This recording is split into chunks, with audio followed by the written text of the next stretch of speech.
में से एक एलेक्जेंड्राइट की खदानें स्थानीय समुदायों के लिए समृद्धि का स्रोत बन सकती थी, लेकिन सरकारी लापरवाही और तस्करों के कब्जे ने इस क्षेत्र को बदहाली की कगार पर लाकर खड़ा कर दिया।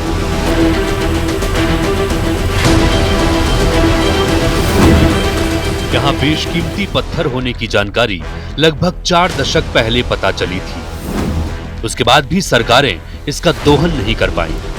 निजी कंपनी से विवाद के चलते मामला कोर्ट में लंबित है और इधर अवैध खनन से तस्कर मालामाल हो रहे हैं,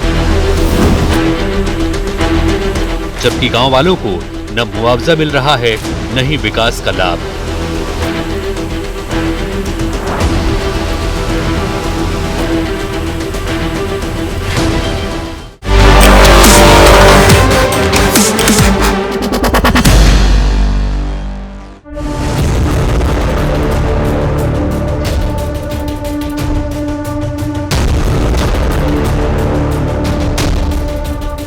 हम अपने पड़ताल की पहली कड़ी में पहुंचे हैं देवभोग के सेनमुड़ा गांव। आपको बता दें कि यही वो गांव है जहां पर एलेक्जेंड्राइट की पाइपलाइन मिली थी।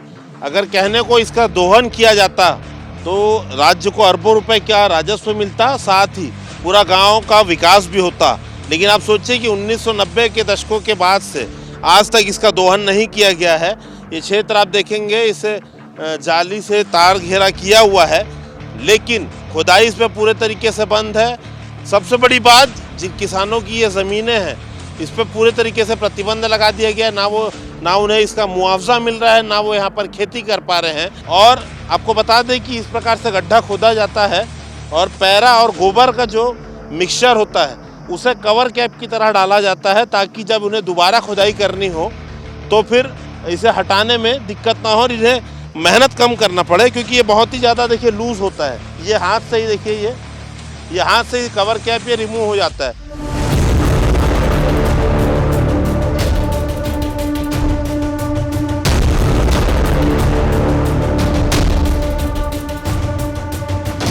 देखिए उस गड्ढे पे उतरने का हमने प्रयास किया और आसानी से उतर भी गए। देखने को बहुत खतरनाक दिख रहा था। झाड़ियाँ जो है अंदर की तरफ मुड़ी हुई थी, कटीली लग रही थी, लेकिन बिल्कुल भी ऐसा नहीं है। और सबसे बड़ी बात ये देखिए लूज यहाँ पर मिट्टी है काफ़ी, और साफ साफ पता लग रहा है कि इस पर ताज़ा खुदाई का प्रयास किया गया है। बाकायदा इन्होंने अपने चढ़ने उतरने के लिए भी रास्ता बनाया हुआ है।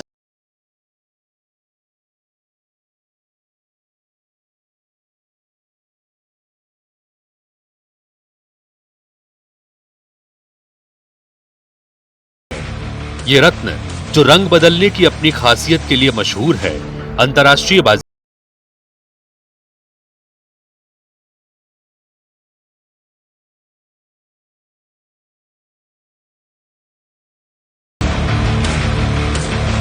IBC 24 की टीम गरियाबंद के सेंधमुड़ा गांव पहुंची,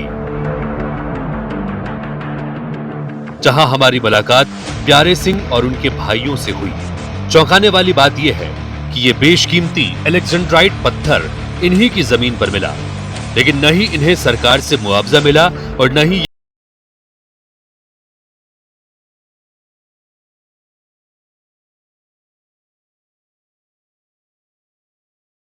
हमने सेंधमुड़ा में आपको जो एलेक्जेंड्राइट की खदान दिखाई थी, अब उस ज़मीन के मालिक से आपको मिलाते हैं जिसकी ज़मीन पर वो खदान है। सबसे बड़ी बात, माइनिंग कॉरपोरेशन ने अनऑफिशियल तरीके से उस ज़मीन का अधिग्रहण कर लिया, लेकिन आज तक उस परिवार को उसका मुआवजा नहीं मिल पाया है। सबसे बड़ी बात, जिस परिवार की ज़मीन थी उसके घर के मर्दों को सरकारी नौकरी का वादा किया गया था, लेकिन उन्हें चौकीदार बनाया, दोहन किया गया जब तक उन्होंने चाहा। उसके बाद इन्हें लावारिस छोड़ दिया गया। हमारे साथ प्यारी सिंह जी हैं। इस देखिए आप खपरेल वाले मकान में रहते हैं, जबकि इनकी ज़मीन पर करोड़ों या तो कहें अरबों रुपए का एलेक्जेंड्राइट है। कितनी ज़मीन है आपकी? 3.5 एकड़ है। 3.5 एकड़? हाँ। कब लिए थी आपकी ज़मीन? ये तो साहब हो गया, मेरे को मालूम नहीं है। 1990 के बाद? हाँ होगा, लेकिन मेरे को तो ध्यान नहीं है। हाँ। क्या बोला था कंपनी ने? वो क्या बोले, लेकिन भाई लोग के, लेकिन उन लोग नौकरी दूंगा बोला और उसको लेकिन ये कर दिए, और लेकिन रख लिए 3-4 साल, उसके बाद छोड़ दिए, मुआवजा अपने नहीं दिए। तो आप लगभग कितने साल से जनप्रतिनिधि हैं? दर्शकों के लिए परिचय भी बता देंगे। मैं लगभग 30 साल से जनप्रतिनिधि हूँ। अभी क्या करना चाहिए इस पे और इसको रोकने का क्या तरीका है? क्योंकि एक स्कूल दिखा, वहाँ पर भी फोर्स तैनात रहती थी, फोर्स को भी हटा लिया गया। क्या लगता है, प्रयोजित तरीके से इसे किया गया कि लापरवाही है? ये देखिए, मैं तो समझता हूँ लापरवाही है। गवर्नमेंट को तो इसका दोहन करना चाहिए, यूटिलाइज करना चाहिए। इसमें यूटिलाइज करके जो भी डीएमएफ के पैसा आएंगे, इसमें काफ़ी हमारे, मैं तो समझता हूँ कि माइंस से जो भी लाभ मिलता हमारे ज़िले को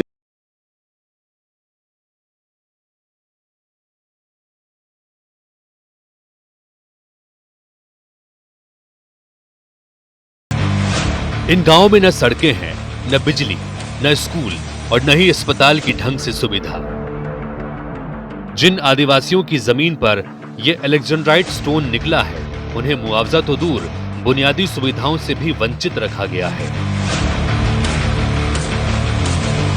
देखिए, जिन परिवारों की जमीन पर अरबों रुपए का खनिज है, वो किस परिस्थिति में रह रहे हैं, आपको उसकी हम तस्वीर दिखा रहे हैं। ये पद्मा जी है, ये घर देखिए आप, इस घर में रह रही हैं। घर क्या कहिए, झोपड़ा ही है। ऊपर देखिए, अभी बारिश होगी तो छत टपकने लगेगी, जगह जगह से आपको धूप रोशनी आते दिखाई देगी। और छोटा सा घर है, मिट्टी से जुड़ाई किया हुआ है।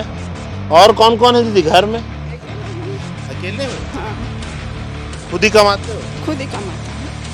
तबीयत खराब हो जाती है तब फिर? और क्या करूँ, सरकार वो देने हैं तो थोड़ा बहुत। क्या कहना चाहोगे सरकार? सरकार से क्या कहना चाहूँगा, हम लोग तो जानेंगे ना। तो उम्मीद करते हैं कि इतनी गंभीर हम रिपोर्ट दिखा रहे हैं, इन परिवारों को कुछ ना कुछ इनको लेकर संज्ञान लिया जाएगा। इनका जो अधिकार है वो इन्हें दिलाया जाएगा। और ये भी उम्मीद करते हैं कि शायद सरकार है इसके पीछे, अगर कोई किसी प्रकार का स्कैम हुआ है, अगर जानबूझकर कोई षड्यंत्र किया गया है, तो ऐसे आरोपियों को सजा भी मिलेगी।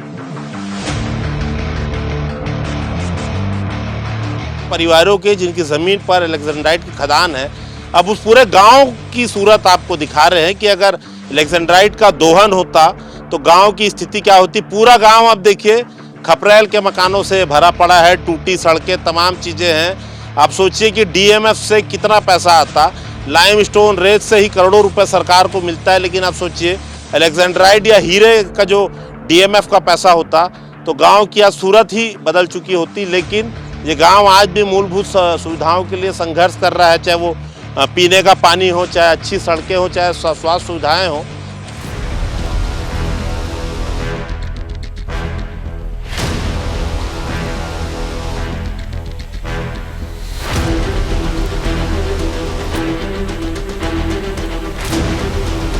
दुनिया के सबसे ऊंची गुणवत्ता वाले और सबसे महंगी हीरो की खदान जिस गांव पायली खंड में है, हम उसकी तस्वीर आपको दिखाने के लिए पहुंचे हैं। IBC 24 की टीम घले नक्सल इलाके को पार करते हुए बीच जंगलों से अभी पहुंची है। हम नदी पार करके जा रहे हैं क्योंकि यहाँ से गाड़ी जो है वो पार नहीं हो पाएगी। कार चूँकि यहाँ से नहीं जा पाती, लोग दोपहिया और बाइक का ज़्यादा इस्तेमाल करते हैं। आप देख सकते हैं इसके पीछे ही अब हम अभी जांगड़ा पार करके पहुँचे हैं। और इसके बाद आप देख सकते हैं जो पहाड़ियाँ दिख रही हैं, इसके पीछे ही पायली खंड और अन्य इलाका लगता है। और आपको बता दें कि जो निजी डायमंड कंपनी है उसने इसे विवाद में अटका के रखा है, जिसके कारण इसका दोहन नहीं हो पा रहा है। और इसके कारण हो ये रहा है कि तस्कर जो है इसका उपयोग कर रहे हैं। गिरोह जो है पूरा का पूरा उस पर आरोप है कि खुदाई करता है। नदी पार करके हम पायली खंड गांव पहुंचे। इस गांव की स्थिति भी जांगड़ा जैसी ही थी, न पीने का पानी, न बिजली, न सड़क। हम गांव पार कर कई किलोमीटर पैदल जंगल में हीरा मिलने वाली जमीन के लिए निकले। निकलते ही गांव के बाहर कंक्रीट और पत्थर की मोटी दीवार वाला बंकर नुमा भवन मिला। जिस जगह खरबों रुपए की हीरे की खदान है, उसकी सुरक्षा को लेकर क्या स्थिति है हम आपको बताते हैं।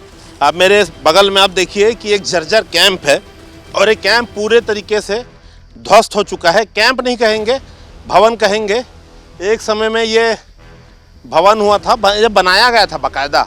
आपको मैं इसकी चौड़ाई भी दिखाता हूँ। यहाँ पर सुरक्षा, केंद्रीय सुरक्षा एजेंसी यहाँ पर लगाई गई थी। और जो निजी कंपनी डी विलियर्स, जब उन्होंने इसका ठेका भी लिया था, उस समय ये बनाया गया था। आप देखिए कि नक्सलियों से बचने के लिए इसकी मजबूती पर काफ़ी ध्यान दिया गया था। एक तो देखिए कंक्रीट की बजाय बड़े बड़े पत्थर डाले गए। दूसरा, इसकी चौड़ाई मैं आपको दिखाता हूँ। देखिए कम से कम ये 1.5 फीट चौड़ी कंक्रीट और पत्थर के मिक्स ये दीवार है। अंदर 3 से 4 कमरे हैं, खिड़कियां हैं और बाहर पीछे निकलने का भी रास्ता है। काफ़ी अंधेरा है, गंदगी है, नहीं तो हम आपको वो भी दिखाते। दूसरा, नक्सलियों ने कैसे यहाँ पर लगभग 9 से 10 साल पहले आतंक मचाया था, उसकी एक और तस्वीर आपको दिखा रहा हूँ। देखिए, पूरा का पूरा लेंटर यहाँ पर गिरा दिया गया था, ब्लास्ट किया गया था बताया जाता है। दूसरा, जब ये हमला हुआ और ये पता लगा कि नक्सली मूवमेंट है यहाँ पर, तो उस समय जो सुरक्षा एजेंसी है वो यहाँ से माइग्रेट कर गई। अब किस लिए माइग्रेट की गई और दोबारा क्यों नहीं आई, ये अपने आप में बड़ा सवाल है। लेकिन एक बात तो पक्की है कि खरबों रुपए की हीरो की खदान बिना सुरक्षा के चल रही है। और सबसे बड़ी बात मैं फिर से कहूँगा कि जिस जगह ये खदान है वहाँ पर आप सोचिए उस गांव में रोशनी तक नहीं है। इतनी मूलभूत सुविधाओं से ये गांव जूझ रहा है। और क्या लाइट जानबूझकर नहीं दी जा रही है, क्या तस्करों को बढ़ावा देने के लिए किया जा रहा है, या फिर निजी कंपनी का इतना ज़्यादा दखल है कि पूरा मामला रोक कर रखा गया है।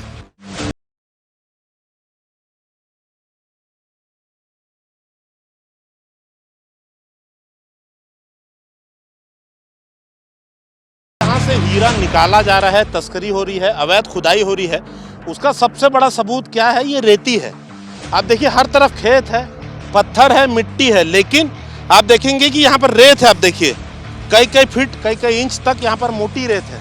और रेत क्यों है वो भी आपको बताएंगे। भैया रेत का है यहाँ अचानक से क्यों पड़ी? ये अचानक नहीं है सर, ये अचानक है, लेकिन इसमें जो मट्टी खोदते हैं ना गड्ढों से, हाँ। उसको धोआई करके फिर छांटते हैं, तब वो जाके मिलना है तो मिलता है, नहीं तो किस्मत होगा तो मिलेगा, नहीं तो नहीं।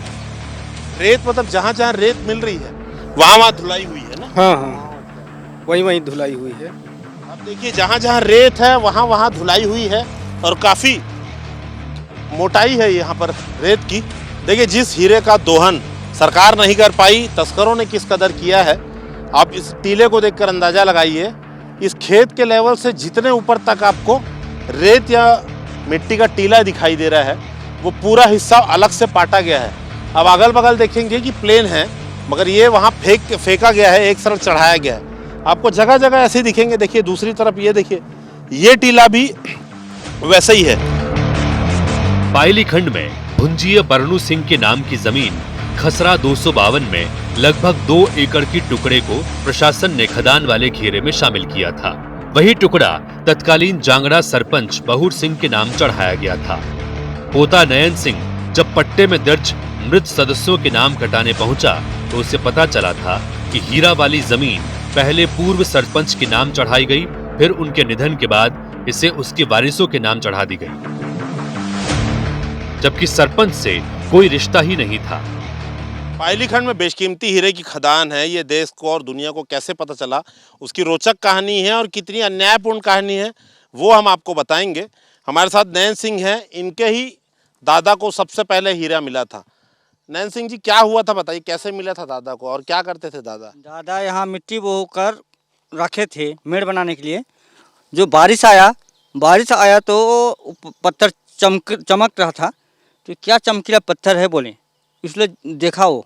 अच्छा, ये क्या पत्थर है बोलकर उसको जानकारी के लिए भेजा कि अच्छा। वास्तविक में क्या चीज़ है, क्या टुकड़ा है बोले। तो उड़ीसा के लोग उसको बताया कि हीरा है, इसको हीरा बोलते हैं बोले।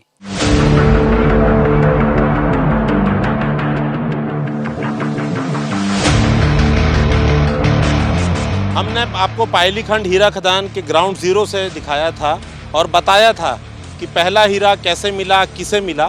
और जिस झोपड़ी नुमा घर को आप देख रहे हैं, ये उसी व्यक्ति का घर है। बरनू सिंह इनका नाम है, स्वर्गवास हो चुका है।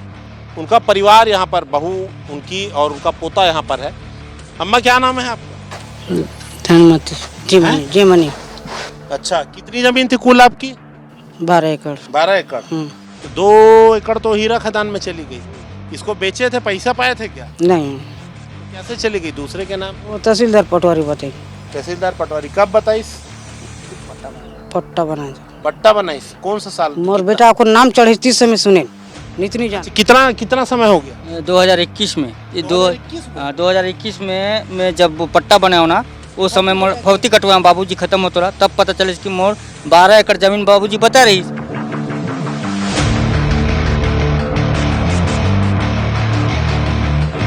जांगड़ा पार करके हम पायली खंड पहुंचे हैं और चूंकि अंदर जाना होगा हमें, जहां पर खदान है वहां तक गाड़ी नहीं जा सकती, तो पैदल ही जाना होगा। खरबपति गांव के गरीब लोगों का गांव यानी पायली खंड। मैं ऐसा क्यों बोल रहा हूं, क्योंकि उस खदान पे हम पहुंच चुके हैं जहां पे अरबों खरबों का हीरा है, लेकिन उस गांव की स्थिति हम आपको लगातार तस्वीरों में दिखाते आए हैं। सरपंच और उप सरपंच जी हमारे साथ हैं, तो इनसे बात करते चलते हैं क्योंकि खदान पहुंचने वाले हैं। गांव में भैया क्या क्या समस्या है अभी? बहुत ज़्यादा समस्या है, रोजगार का समस्या है। नाम मात्र यहाँ हीरा खदान है, वो जो विश्व जानता है, लेकिन ऐसा कोई रोजगार उपलब्ध नहीं है। कुछ नहीं। कुछ देखिए ऐसे गड्ढे हैं जगह जगह, तो इसके बारे में डिटेल हम लेंगे। कुछ फ़ायदा मिला है आपको हीरा खदान होने का आज तक? क्या फ़ायदा मिलेगा वैसे? देखिए हम खदान पहुंच गए हैं और आपके दाहिने हाथ पे हम दिखा रहे हैं, देखिए गड्ढे हैं और बहुत ज़्यादा पुराने नहीं हैं, जिससे पता लगता है कि इसे खोदने का प्रयास किया जा रहा है। और सबसे बड़ी बात, अपनी करतूत छुपाने के लिए, जैसे कि हमने सेंधमुड़ा में दिखाया था, पैरा और गोबर का मिक्स करके वहाँ पर डाल दिया जाता है। आपको बता दूं कि राजस्व रिकॉर्ड में ना ये एरिया जो है खदान के नाम पर चढ़ा भी नहीं है, ना सेंधमुड़ा का ना यहाँ पर, खाली चिन्हांकित कर लिया गया, इसीलिए इसका भू अर्जन भी नहीं हुआ है कहते। तो मुआवजा मिला है किसी को? नहीं मिला, अभी तक नहीं मिला है किसी को। जब से कैंप हटा तब से खुदाई चालू हुआ है। तो गड्ढा ही गड्ढा दिख, गड्ढा हाँ। और ये कंपनी वाले भी खोदना चालू किए थे? नहीं, कंपनी वाले कोई नहीं, पूरा तस्कर लोग ही उड़ा। तस्कर लोग। अभी क्या चाहते हैं? हम ये चाहते हैं कि अब करोड़ का संपत्ति है, लाखों अरबों का, अपने विख्यात पायली खंड के नाम से जाना जाता है, लेकिन यहाँ दिया तले अंधेरा है। किसी को किसी प्रकार का कोई रोजगार नहीं मिल पा रहा है, ना कोई मूलभूत सुविधा है यहाँ पर, सड़क, ना बिजली, ना पानी का सुविधा किसी प्रकार का शासन द्वारा नहीं दिया जा रहा है। हम लोग आए, देखिए महज 20-25 किलोमीटर होगा, हमें पहुंचने में 1.5 घंटा लगा है। आप खुद समझिए कि हमारी स्थिति क्या है। तो देखिए मैं आपको फिर से एक झलक दिखा दूं, ये तमाम गड्ढे हैं जो खोदे जाते हैं और देखिए गुफानुमा गड्ढे हैं। थोड़ा खतरा है क्योंकि देखिए ज़मीन थोड़ी अंदर घुसती है। और आपको बताएं कि जैसे गोबर और पैरे का लेप वहाँ पर डाला जाता है, स्टील प्लेट भी कई लोग डालते हैं छुपाने के लिए। और चूँकि देखिए अगर ये पुराना गड्ढा होता तो खरपतवार उग जाती है, लेकिन बहुत सारे गड्ढे आपको ऐसे दिखेंगे जहाँ पर अभी कोई घास भी नहीं उगी है।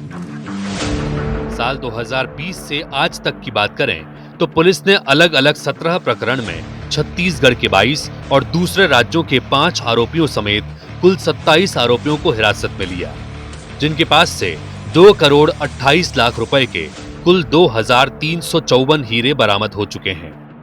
ये आंकड़े बताते हैं कि इलाके में किस कदर हीरा या रत्न तस्कर सक्रिय हैं। चर्चा जोरों पर है कि ओडिशा का सीमावर्ती गांव सीनापाली और आसपास के कुछ चुनिंदा कारोबारी पायलीखंड और सेंधमुड़ा गांव के रत्न बेचकर अरबपति हो गए हैं। इधर इस पूरे मसले पर कलेक्टर क्या कहते हैं, ये भी सुनिए। चूंकि खदान अभी संचालित नहीं है तो सुरक्षा का सवाल नहीं है। एक बात ये कि नदी पर पुल बनना था जो पहली खाड़ा और झांगड़ा के बीच में, गांव सेंधमुड़ा के किसी भी कृषकों की जमीन किसी परियोजना के लिए अधिग्रहित नहीं की गई है, इसलिए उसका मुआवजा देने का प्रश्न ही नहीं उठता है। देखिए चौंकाने वाला नज़ारा आपको दिखा रहा हूँ। पहले आप ठीक पीछे संजीव सिन्हा जी हमारे कैमरा पर्सन है, आपको दिखा रहे हैं 25 एकड़ का जो एरिया बारकेडिंग किया हुआ है उसकी जाली है। लेकिन अब देखिए उसके ठीक बाहर 10 मीटर पे ये बड़ा सा आप देखिए झीरियानुमा गड्ढा, ये हीरा ढूंढने के लिए, खोदने के लिए किया गया है। और जैसे कि हमने सेंधमुड़ा में आपको दिखाया था, उससे कई बड़ा और गहरा ये गड्ढा है। ये देखिए ये पाँव हमारा अंदर जा रहा है। आप खुद सोचिए कि अगर यहाँ कुछ नहीं मिलता तो ये खुदाई क्यों करते? क्योंकि गांव से अगर कोई आ रहा है, मूवमेंट का पता चलेगा, और पहाड़ियों से आ रहा है कोई, तो काफ़ी मेहनत करनी पड़ेगी। और अगर कुछ मिलता नहीं है तो यहाँ पर आएंगे क्यों?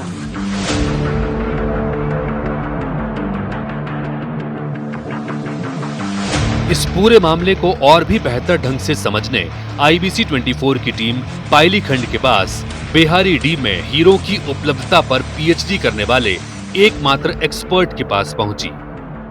रैंकिंग में वर्ल्ड की में जो क्लास जो चलता है उसमें सबसे ज़्यादा जो डायमंड सबसे ज़्यादा कीमत का जो बिकता है वो ग्रेड हमारे बहराड़ी में है, जिसको कि हमने जो जब टेस्ट कराया है तो इसका मुंबई और उसके अलावा कनाडा वगैरह में टेस्ट हुआ था। इसका एक पेपर 2012 में पब्लिश हुआ था बेंगलोर में इंटरनेशनल किम्बरलाइट कॉन्फ्रेंस में, तो उसमें भी उन लोगों ने एक्सेप्ट किया कि यहाँ का डायमंड जो that is one of the best. मेरे ख्याल से सैकड़ों हजार करोड़ एक साल का रॉयल्टी आ सकता है, और हमको ये अनुमान है कि यदि सही माइनिंग होती है यहाँ पर तो कम से कम 2 या 3 माइंस बनेंगी यहाँ पर अलग अलग पाइप्स के ऊपर।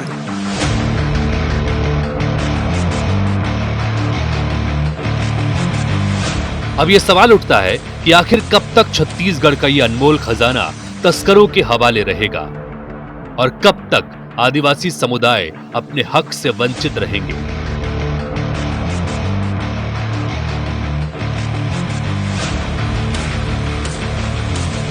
सरकार और प्रशासन को इस दिशा में तत्काल कदम उठाने की जरूरत है।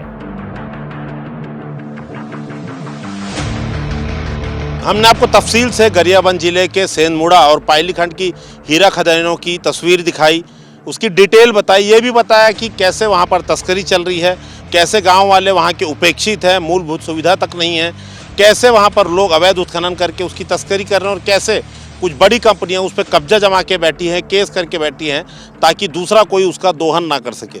अगर इन खदानों का दोहन सरकार करती है, ना तो सिर्फ इन गांवों की तस्वीर बनेगी बल्कि राज्य शासन को भी अरबों खरबों का राजस्व प्राप्त होगा।